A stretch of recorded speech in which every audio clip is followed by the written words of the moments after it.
The first time I told someone I wanted to leave, it was not my husband I told. It was not my mother or my sister or my closest friend. It was the bishop. And I did not tell him because I trusted him. I told him because in the world I had grown up in, there was no version of leaving that did not pass through him first. He was not optional. He was not one voice among many. He was the structure itself, the last wall between a person and the door, and if you wanted the door, you had to stand in front of that wall and say out loud what you wanted, and then wait to see what the wall would do. I was 23 years old. I sat across from him in a plain room in a plain house, and I said the words I had been rehearsing for months. I said I did not think I could stay. I said there were things inside my marriage and inside my life in the community that I did not know how to carry anymore. I said I had been praying about it for a long time, and that the praying had not resolved it the way I had hoped.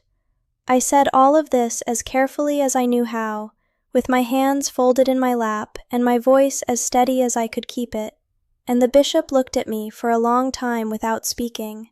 And then he told me exactly what was going to happen next, and none of it was what I had expected. My name is Miriam, and this is Miriam the Amish, the channel where I finally say the things my community would never allow me to say out loud. I grew up Old Order Amish in Lancaster County, Pennsylvania, and I left a few years ago. If you want to hear the truth about Amish life from someone who actually lived it, please subscribe, like this video, and turn on the notification bell so you never miss a story. There is still so much I have not told you. Now let me explain something about bishops in Old Order Amish life, because the outside world tends to imagine a religious leader as something like a pastor or a priest, someone who counsels and comforts, who prays with you, who helps you find your way through difficulty.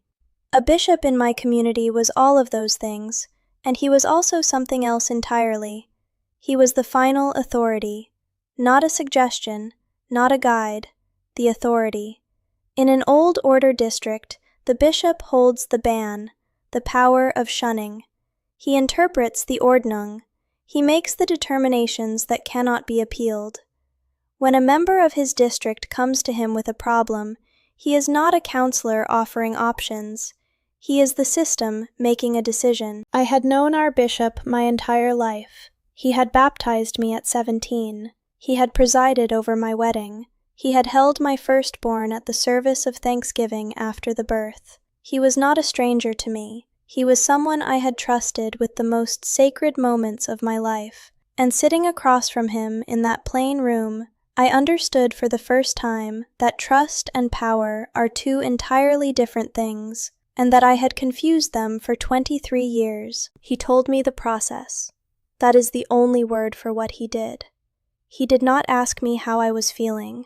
He did not ask what had led me to this moment, or what I had already tried, or what I was most afraid of. He told me the process. There would first be a period of counsel. He would meet with me and with my husband together and separately over a period of weeks. During this time, I was expected to remain in the home, to continue my duties as a wife and mother, and to approach the situation with a spirit of submission and prayer. If after this counsel I still felt I could not remain, the deacons would become involved. There would be a wider conversation with the church leadership. My family would be spoken to. My husband's family would be spoken to. The community would be asked to pray collectively for restoration of the household. And if after all of that I still wanted to leave, he said it with the particular careful neutrality of someone describing a road that leads off a cliff. The ban would be considered.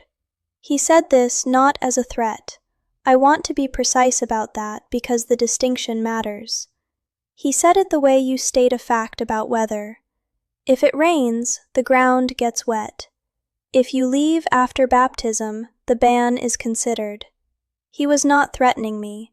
He was describing the system.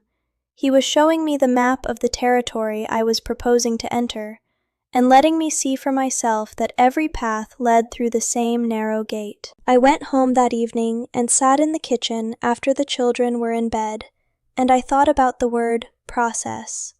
about the fact that what I had brought to him, the most private and painful thing I had ever said out loud to another human being, had been received not as a confession or a cry or a woman at the end of something trying to find a way through. It had been received as a case, a matter requiring procedure. And the procedure existed not to help me find clarity, but to return me to the household that the community needed me to be inside. Now I want to stop here because this is the part of the story that I think matters most, and I need you to stay with me through it. Please subscribe to Miriam the Amish, like this video, and turn on the notification bell, because what I learned over the weeks of that process is something I have never spoken about fully before, and it changed the way I understood everything that had come before it. The weeks of council were exactly what the bishop had described, and also nothing like what those words suggest. We met together, my husband and I, with the bishop present, and the bishop asked my husband questions about the household, about his faith, about his intentions as a head of family. My husband answered carefully and well. He was not a man who struggled to present himself faithfully inside a church context. He had been doing it his entire life. Then the bishop asked me questions. Not about what I needed, or what had broken, or what I had been carrying. He asked me about my submission. He asked me whether I had been approaching my husband with a spirit of yielding. He asked whether I had been consistent in my prayers for restoration of my contentment. And I understood sitting there that the council was not an investigation into what had gone wrong inside my marriage. It was an investigation into what had gone wrong inside me. The deacons came into the process in the 3rd week. 2 men, both older, both people I had known since childhood. They sat in our front room and spoke with a gentleness that I think was entirely genuine and that functioned, regardless of intention, as the softest possible wall. They talked about the sanctity of the marriage covenant. They talked about the children and what leaving would mean for them, not cruelly, carefully, with the particular care you use when you want someone to feel the weight of something without being able to say you placed it on them. They talked about the community's love for me and its desire to see me restored to peace within my household. They did not once talk about what my household had been like to live inside. They talked about what I owed it. My mother was spoken to. I did not know this was happening until my mother arrived at my door one afternoon with red eyes and said the bishop had come to see her and that she was frightened for me and that she was begging me to try harder. She used those words, try harder, as though the difficulty of my marriage was a problem of insufficient effort on my part, as though I had not been trying with everything I had for years. She held my hands, and she was so genuinely afraid, and so genuinely loving, and so completely captured by the system that had sent her to me, that I could not be angry at her. I could only sit with her and let her hold my hands, and feel the size of what I was asking her to do, by asking her to let me go. After 6 weeks of this process, I told the bishop I still wanted to leave. I sat in that plain room again, and I said the same thing I had said at the beginning. And he nodded slowly, the way he nodded when he had heard what he expected to hear, and he said the church would meet to consider the matter. And 3 Sundays later, I sat on a wooden bench and listened to my own community formally withdraw from me. Not because I had done something violent or dishonest or harmful to another person, because I had sat in a plain room and said I could not stay. A woman who had left the community years before me, someone I had found through an organization that helped plain people in transition, said something when I told her about the bishop's process that has stayed with me since. She said, "The process is not designed to help you decide. It is designed to make leaving cost so much that most people choose to stay rather than pay it. Every week of counsel is another week of your life inside the thing you said you could not stay inside. Every conversation with a deacon is another reminder of what leaving will do to your mother's face. Every prayer request from the community is another stone placed quietly in the bag you are already trying to carry. She said, "The process is the punishment, not the shunning. By the time they shun you, you have already paid most of the price." I have thought about that so many times since. The way the system uses time, the way it uses love, the way it takes the people you love most and places them gently in the path between you and the door, not as weapons, but as reminders.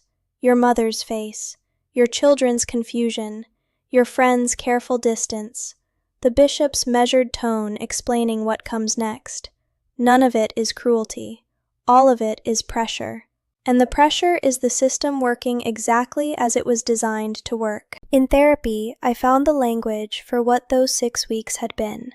My therapist called it institutional coercion through procedural delay. She explained that one of the most effective ways a closed system maintains control over its members is not through direct prohibition, but through the exhaustion of alternatives. You are not told you cannot leave.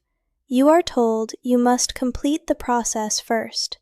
And the process is long enough and costly enough that many people, most people, reach the end of it not because they have found their way back to peace inside their household, but because they have simply run out of the particular kind of strength it takes to keep saying the same true thing while the world you love rearranges itself around your refusal to take it back. I did not run out of that strength. Not because I am braver than other women, but because I had spent enough years already carrying something that was not going to get lighter with more time, and I had finally understood that the process was not going to end the weight. It was only going to teach me to call the weight something else. If you have ever gone to a person or an institution with the most honest thing you had ever said, and had it received as a problem to be managed rather than a truth to be heard, I see you. If you have ever sat inside a process designed to exhaust your certainty rather than address it, I see you. If the people who loved you were ever placed gently between you and the door, not as enemies, but as the softest possible argument for staying, I see you. You were not wrong for wanting the door. You were not faithless for noticing that the process was the point. You were a person telling the truth in a room that had been built to make truth very expensive.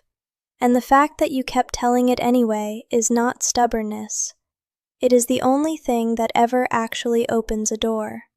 If this story reached something in you, please subscribe to Miriam the Amish, like this video, and turn on the notification bell so you never miss what comes next. There is still so much I have not said. Until next time, choose your freedoms wisely. They might just save your life.